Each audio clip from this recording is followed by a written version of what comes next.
Hey guys, what's up? It's Cam. Welcome or welcome back to my channel.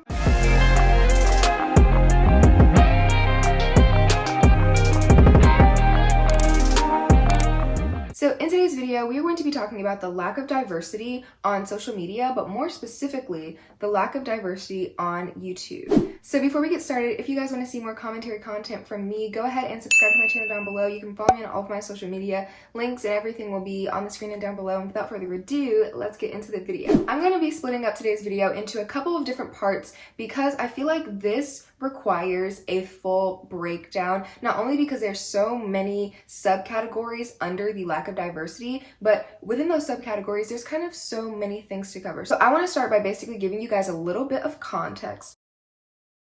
So social media, we all know it, we all love it. Some of us have even a little bit of an addiction to it. Social media platforms rose in the early 2010s and they've been on the rise and booming ever since. And as we are using social media more and more and technology is developing more and more, we are starting to notice some discrepancies. And one of these discrepancies is a lack of diversity. It's kind of rare that you see minorities, especially Black people, being pushed and thriving on social media, or at least in comparison to their white counterparts. So the reason I wanted to talk about this lack of diversity on social media, and especially on YouTube, is because I've been seeing a lot of videos in the last few years kind of talking about why don't we see as many Black people. Black people are talented and they're creating so much content that's so good, but it's not getting pushed. Why is this? So we're going to talk about the reason why I feel like there is a lack of diversity in social media today. The first situation that I want to bring up that kind of dives a little bit deeper into diversity on YouTube is the entire Dote scandal. Now, if you guys don't know, Dote is basically like a clothing brand, kind of like a company that brings girls together that fit a certain aesthetic to model for them and post pictures. And a long time ago, like a couple years ago, they used to send all of their ambassadors, like these groups of girls, on brand trips to just go like to these really nice places, like islands, expensive places, and it would be like all expense paid trips. And these girls would just go and take a bunch of cute photos in order for Dote to use that content on their app and their website and on their social media pages. Around May 2019, there was a video posted by Naomi talking about her time with Dote, and she pretty much opened up about how she felt like she was discriminated against on one of her brand trips. I believe it was the brand trip to Fiji. And I think this is the first time that we really started to question diversity on social media, especially on YouTube, because up until now, a lot of the more popular creators, a lot of the mainstream creators were white, and you had a few Black people sprinkled in, but nobody ever questioned it. So I feel like the Dote scandal was revolutionary because it really called attention to the fact that just social media, YouTube in general, is not diverse at all. There's literally a lot of white people and there's only a couple of Black people sprinkled in there in order to be like their token, in order to say that, well, you know, we have a Black person. So not only did Naomi come out with her video about Dote and lack of diversity, but there were several other girls, and not just Black girls, but girls of other minority groups who came forward with their experience going on these Dote brand trips. And they talked heavily about being discriminated against. I know Coachella was a big thing that was talked about because the Black girls ended up being segregated and given like the crappy rooms in comparison to the white girls. Like they had the Black girls sleeping on sofas and they had the white girls in rooms with queen size beds and full size bunk beds, and you could tell that there was something off. And then people were saying that the photographers didn't want to take pictures of the Black girls. It was a lot of things going on, and the Black girls just really felt like they weren't really being included in the festivities and in the events and activities within the trip, even though they were invited just like the other girls on the trip. And so the Dote scandal just really, like, I want to reiterate, the Dote scandal really shook up YouTube, and I feel like the reason why is because these girls were blatantly calling out the tokenism and the microaggressive ways that companies interact with them, and maybe even some of the other girls a part of the ambassador team interacted with them. And I feel like it opened a lot of people's eyes about what kind of goes on behind the scenes, especially as a creator. So I think Dote was probably one of the main catalysts for calling into question why social media is so whitewashed now, especially when social media is more accessible now than it has ever been. So now I'm going to talk a little bit about the recommended or the For You pages. I know TikTok has a For You page, Instagram has an Explore page, YouTube has the recommended section, and everything like that. I have noticed a lot with any Explore pages and recommended pages that a lot of the times, especially if you're first starting out or if you're first opening a new account on these platforms, the only people that they really push are the people that already have a wide following on these platforms. And a lot of the times, the people that have the wide followings on these platforms are white people, especially if you're conventionally pretty. But I did want to talk a little bit more about how the For You page really doesn't give all of the creators on the platform an equal opportunity for their content to get pushed, because like I said, the people that the For You page and the Explore page and the recommended is mainly pushing are people that are already widely popular. A lot of the times these people that are already popular are the white people, so it makes it a lot harder for Black content creators or other minority content creators to get themselves out there, especially if they're starting from ground zero and they don't have any connections, and they're just someone like me who's setting up a camera in a bedroom and trying to film a video in hopes that somebody will watch it. It's very rare that people just blow up, especially on these platforms. If you are a Black creator and a minority creator, it's because the For You page is almost specifically curated to not push smaller creators, especially smaller creators that are Black. And I think if the For You page is pushing content creators, smaller creators that are Black, it really comes down to tokenism and pretty privilege and NEGRO respectability politics, as I have heard it coined before. Those Black people that the algorithm feels would appeal to the majority white audience are normally the Black people that get pushed. As long as you kind of fit this mold of being a respectable Negro and being conventionally pretty for a Black person, because what does that even mean? You're able to have a higher chance of being pushed and being put on the For You page, because again, we live in a society where beauty standards are everything and where looks are everything. And if you're not white, you have to fit at least some of those beauty standards in order for people to want to look at you. Because let's face it, on social media, a lot of the times it's just us looking at other people, whether it's us looking at other people filming videos on camera, looking at people doing their makeup, watching people make dance videos on TikTok, posting selfies, whatever. A lot of it is us looking at people. So if you don't feel like you want to look at a specific person because you don't like the way they look, then you're not going to look at them. So the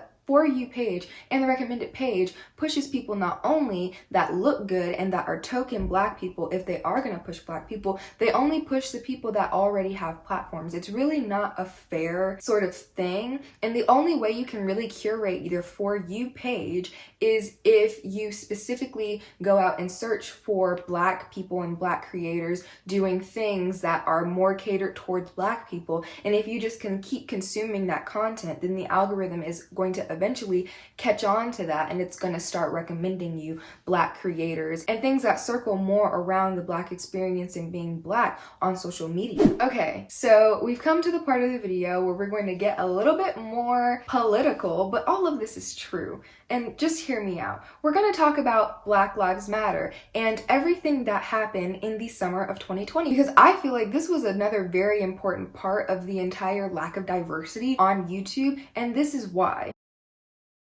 So you guys know how Black Lives Matter really took off and surged a lot during the summer of 2020, because we had all of those things over the summer and during the springtime, and then we were all in quarantine, so we were watching all these on TV. Shortly after that happened, a lot of the Black community was very upset and frustrated, and they're basically just tired of not getting treated how they deserve. So they were calling a lot of companies to pull up or shut up. And in this pull up or shut up scenario, a lot of Black people were calling these companies, start pushing more Black content creators, especially in the social media world. Start pushing more Black creators. We want to see more Black creators on the For You pages, the recommended pages, the explore pages. Give us our coins, give us our flowers, because we put in so much content and we produce so much content and we produce so much original creative content that's getting stolen from us, and I'm going to talk about that later. But we're putting out all of this content and we're not reaping any of the benefits from doing this. So if you guys are not going to give us what you owe us,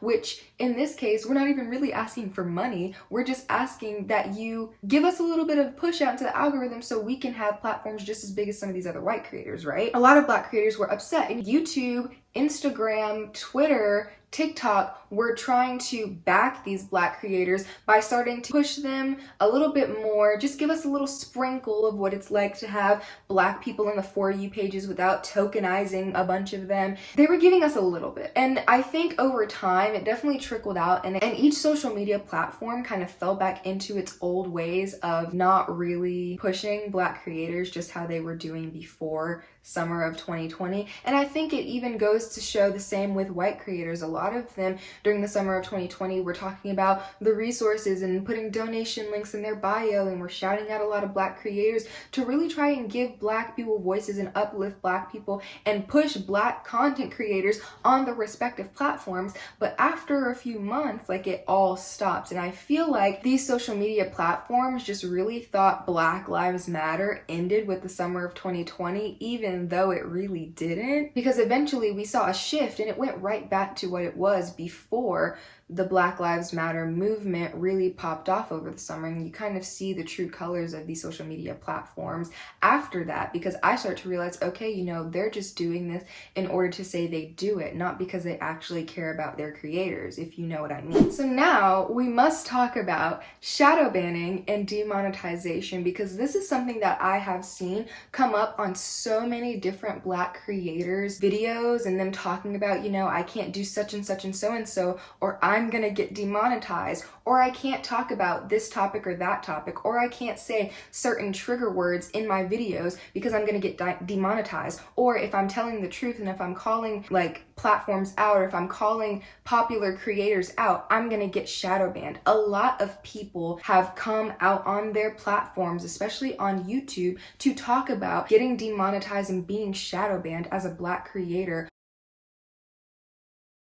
It boils my blood to know that as a Black person, I cannot just get on here and do whatever I want and still be able to get my coin from it. Even if I say the wrong thing, it could mean me getting shadow banned. And being a small content creator right now, like, shadow banning is everything, because I'm trying to grow my channel. But if they shadow ban me, then nobody's gonna see my videos. So I did want to talk about shadow banning and demonetizing for just a second, because I know that As Told by Kenya made a whole video on who is family friendly, and she was talking about a bunch of really popular white creators getting on this platform and being absolutely ratchet. Like, it's clearly ghetto out here, and the ghetto is not coming from the Black people, contrary to popular belief. So she talked about how a lot of these white creators could get up on camera, they could say whatever they want, they could do whatever they want, they could show as much skin as they want, they can talk about whatever they want, and they get no consequences. There are no repercussions. Their channels go on, they get monetized, they make millions of dollars, and they go and do whatever the heck they want with their millions of dollars. However, the same thing cannot be said for the Black creators. We really have to be careful on the platform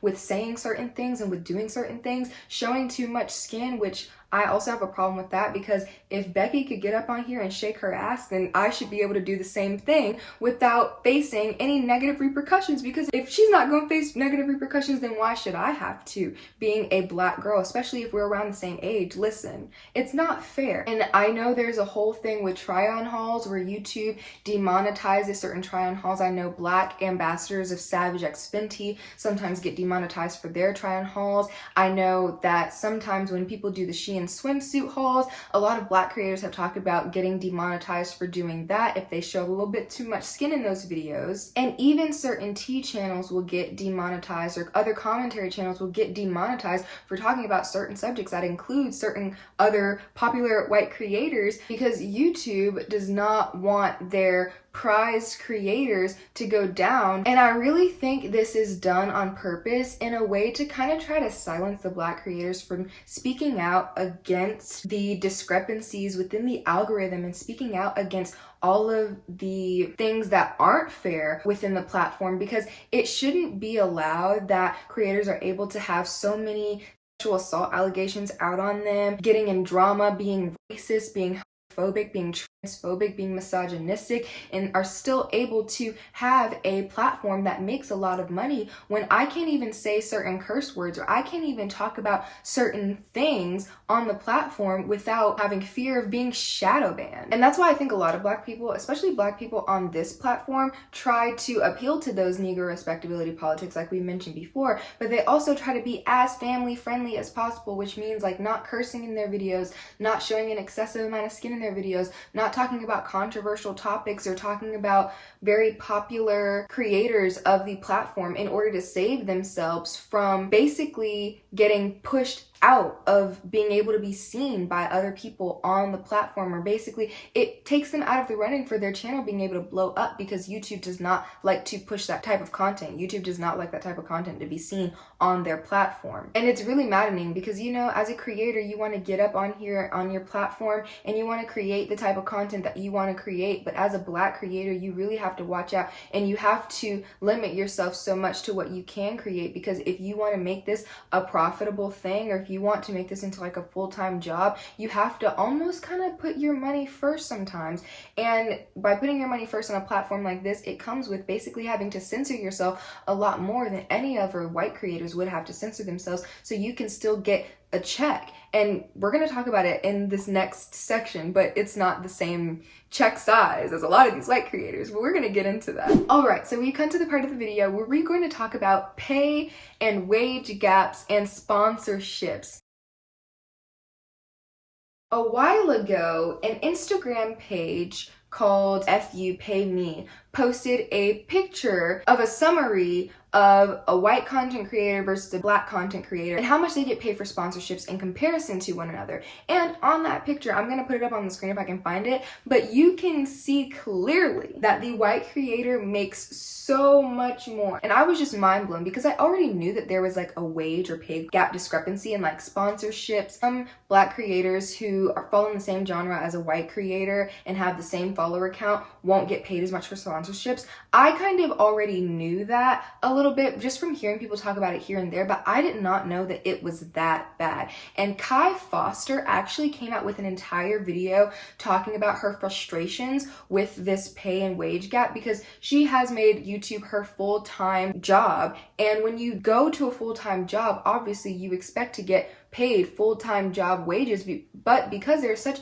a high wage discrepancy between the two, even if I have 100,000 subscribers and I have consistent viewership and I have the watch hours out the bag and out the gate, I probably still will get paid so much less than a white creator who is doing the same thing. And not only that, but my content isn't going to be pushed as much as said white creator, just because that is how the algorithm is working. And so all of this stuff kind of plays into the reason not only there's a lack of diversity, because I don't believe that there aren't any black people on the platform. I believe there are many black people on the platform that just are not being pushed in the same way as these white creators are being pushed, if we're going to be completely honest. And I feel like another reason why people don't want to be on the platform, or they want to divest in these platforms, is because of the fact that they're not getting paid fair wages. They're not getting paid equally as their white counterparts. And obviously, if you go to a job or you find out that you're making 10 times less than your white counterpart who is in the same position at the same follower follower count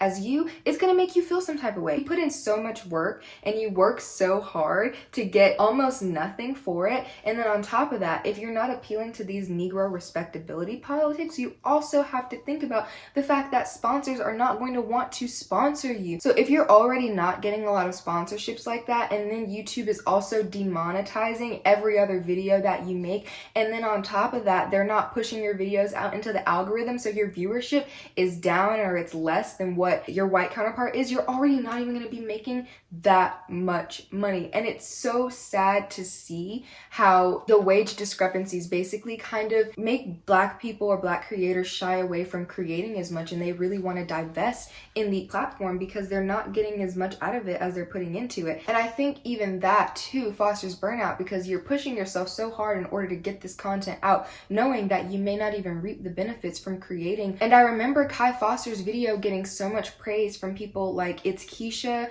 Jackie Aina, I know Taylor Myrie. I've had a couple conversations with her about the discrepancy and basically content not getting pushed in demonetization and all of that, and how that works and how that affects you, especially as you're trying to build up your platform. People like Aaliyah Simone have also come out and talked about how YouTube and the shadow banning thing really makes it discouraging to create content. So I really feel like the pay and the wage gaps and sponsorships and the money aspect of it really also inhibits a lot of people from staying with the platform or from being consistent or from uploading all the time. And I think it fosters a lot of burnout because it just makes you feel like your content isn't worth anything, especially if you're not, like I said, getting out of it what you're putting into it. So now we're going to talk about the algorithm just for a quick second, because I wanted to mention the fact that there are several Black creators on the platform who make videos without their faces in them. I think Honest is one of the platforms. Chrissy is another one of those platforms. There are a lot of other platforms of Black people that are making videos without their faces in it, and it's probably for privacy reasons, but also I've heard them say it helps their videos to get pushed because you can't attach a face to it. As soon as people see the Black face, it really pushes them away from promoting you. So if you're not showing your face, you're more likely to get promoted because the algorithm don't know whether you white, Black, Hispanic, Asian, or whatever. And it basically heightens your chances. And I think it helps to get your content basically pushed in the algorithm because, like I said, it can't tell what race you are, and so it can't technically discriminate against you based off any race because it really doesn't know if your face is not in the video or in the thumbnail or anything like that. If it's for privacy reasons, that's a different story, but let's talk about it as it being just for the fact of being able to get your content pushed out there. People not putting their faces in videos in order to really just get their content out there because they know that it probably wouldn't get pushed otherwise is so devastating, and it's honestly disgusting, but it's kind of the world we live in. And I think that's another reason, like all of these reasons added up together are why there is just such a lack of diversity on YouTube and on social media in general. So let's talk about the other apps, because I know I've based this video mainly off of YouTube. I did talk a little bit about other apps when I was talking about the For You page and the recommended and the explore page and all of that, but I did want to come and talk about other apps because I think it's important to point out specific instances and to point out kind of how other apps are dealing with their lack of diversity problem as well. So the first app I'm going to bring up is TikTok, and I want to talk about TikTok. I don't personally use TikTok, but there's always been this whole thing with TikTok basically never pushing Black creators. We just recently had an incident where Addison Rae went on the Jimmy Fallon show and basically did a dance for them, even though it was a dance that she got from the Black creators, and she only ever shouted out these Black creators after she was already off the show. And then Jimmy Fallon invited the Black creators. Like, he didn't actually invite the Black creators to the show, he just had them send in a video of them doing the dance. And honestly, it doesn't hold as much weight as being invited to the show itself. And it's honestly disgusting because you see time and time again how the white creators are able to steal content, intellectual property, creative property from these Black creators and profit off of it because they know they're going to be able to get that push out of the algorithm in order to be able to profit off of it. And they know the Black creators are less likely to get pushed in order for people to see their stuff. So they take it, they snatch it quietly, and then they go make money off of it. And then when the Black creator wants to come out and say, hey, you know, you took my thing, this was mine, I feel like I should also receive some profits because I created it, then everybody is up in arms and there's a bunch of hoopla. Because this also happened another instance on TikTok with Charli D'Amelio and Jalea Harmon with the Renegade dance. Charli stole that girl's entire dance, and if it was not for Black Twitter, I don't think Jalea would have even gotten the credit she deserves. And even then, when Jalea did receive credit, Charli D'Amelio had made so much money off of blowing up or gaining a lot of followers from posting this dance on her TikTok that at that point it was almost like it was too late to even recognize Jalea. Jalea got some attention for like a week or two, and then it was pretty much over. And it's so crazy to see how this white creator can just take a dance from a Black creator or take content from a Black creator and spit out an exact copy of said content, or even a watered down copy, a copy that has less flavor in it. They can spit it out,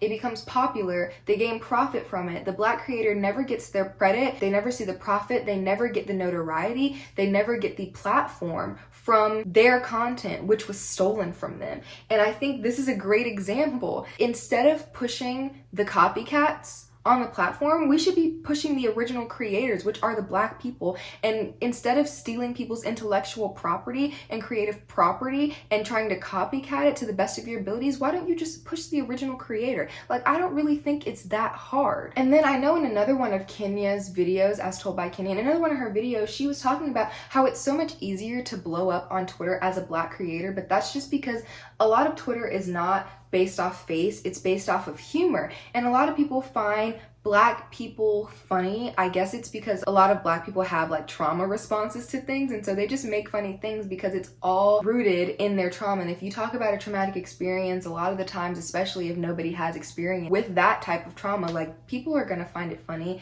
It's a thing. I'm not sure why, but people are gonna find it funny. And so a lot of Black people blow up on Twitter and get really popular on Twitter, but Twitter is not as lucrative of a creative platform as these other platforms, where it's more based off of face and based off of video and based off of what you can see, and also more video based content as well. But I think it's interesting to note the difference between how Black creators are able to blow up on Twitter a lot faster than they're able to blow up on any other platform. And it's mostly because Twitter, there's not a lot of face involved in that, and so a lot of times you don't really necessarily know who's behind these accounts on the first glance of a tweet unless you go and dive deeper into that person's account, where you could find out they're Black, or you could see that they're Black from their little tiny profile picture in the corner of the screen. And so I think that also just plays into everything that I've been saying in this video so far about how the algorithm literally, I feel like, detects skin color. And basically they have a sorting bin. If you're Black, you go into this one bin, and if they think you look a little cute, then they gonna put you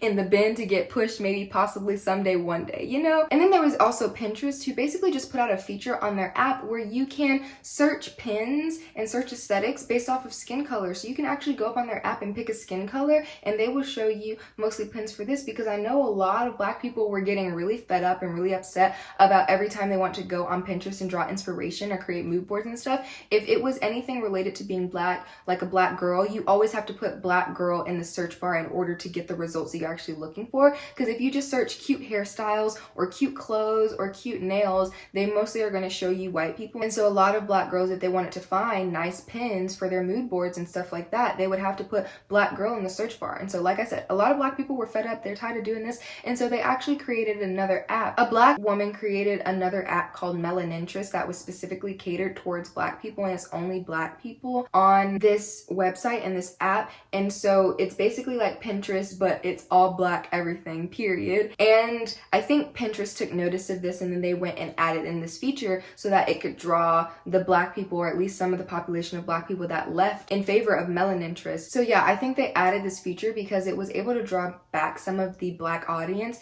to their app from off of Melaninterest, because Pinterest has been around for a while and it's a more developed form of social media. And if they add this feature, then people will probably be more inclined to go and use them again, because at least now they can search by skin color. And then I also want to talk about Instagram, because Instagram is a very, very funny case, because it's based purely off of beauty standards, and IG models have this entire thing. And what I've noticed a lot now is that Instagram is not going to push Black creators and Black people on their platform. What they are going to do though is push white creators that look like Black people, that have taken Black features and copied and pasted them onto themselves, and that are blackfishing and that are mixed fishing and that are trying to look not their own race because they realize that being black is in favor now and that they're more likely to get praised and get chosen if they look as racially ambiguous as possible, right? So I think a lot of this boils down to not wanting to give the original creator the credit where the credit is due. And I know a lot of Black people have been calling for apps that are more specifically catered for Black people. They want apps that are Black people apps because a lot of people, like I said, they're getting so fed up with having to deal with all of this discrepancies revolving around being a Black creator on these majority white apps and on these apps that are only promoting white creators and that are only promoting big white creators at that, because it's like, at least if you're going to promote a white creator, let him be a small creator. But if you're only going to promote big white creators, then what is even the point? Especially with someone like me being a small Black creator. It's really, really frustrating. And I think a lot of these Black people that are pushing to have apps that are specifically for Black people, that center Black people, it's just really because these For You pages ain't giving what they were supposed to have gave, and it's really upsetting me and my homegirls. So yeah, if you could not tell, I kind of feel strongly about the lack of diversity on social media, and I think there are so many factors that play into why social media lacks the diversity that I feel it strongly needs, because what are we gonna do in a world, in a social media world, without Black people? Where are you gonna draw your inspiration? Where are you gonna steal your content from? You're not gonna be able to produce anything that is remotely close to what we can do, because we are the blueprint, you know? And if you have no blueprint, then you have no build, basically. So yeah, that is it for this video. I hope you guys enjoyed it. If you want to see more videos like this from me and other commentary videos on my channel, go ahead and subscribe down below and click the notification bell so you never miss another one of my videos. I try to post as often as I can. I'm getting out of school soon, so I'm going to be posting more often. Like, hooray for me, period. And if you want to keep up with me outside of YouTube, you can follow me on my social media. I'll have everything on the screen, link down below. You can follow my spam on Instagram, all of that stuff. I'll make sure to link it. And yeah, that is it for this video. I want to thank you so much for watching. I really appreciate it, and I will see you in my next one. Bye.